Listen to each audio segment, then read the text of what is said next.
asrama dan menyuruh keluar semua penghuni asrama.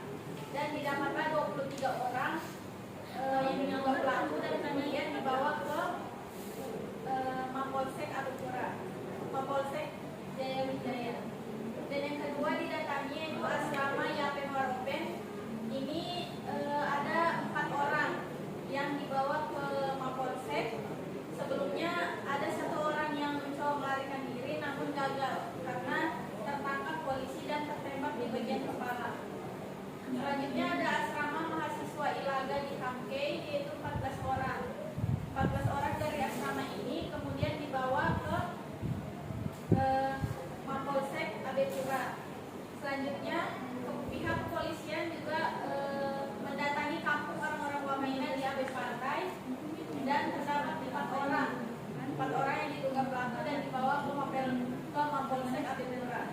Dan selanjutnya mereka juga mendatangi perkampungan Sukulani yaitu tepatnya di Membramo dan terdapat 48 orang dan semuanya sebelum ditangkap dilakukan penyiksaan atau pemukulan terlebih dahulu lalu dibawa ke Makobrimob.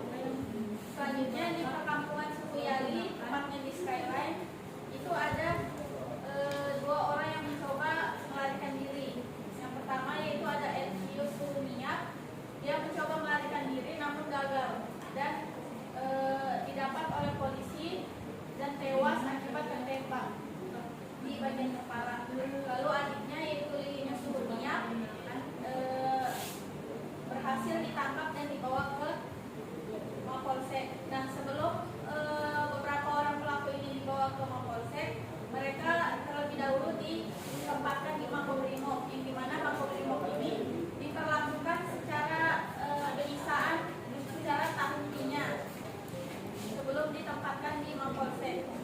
Akibat dari penyiksaan di Makobrimob ini terdapat 2 orang yang tewas akibat penyiksaan, yaitu ada Ori Romni dan Joni Kamu.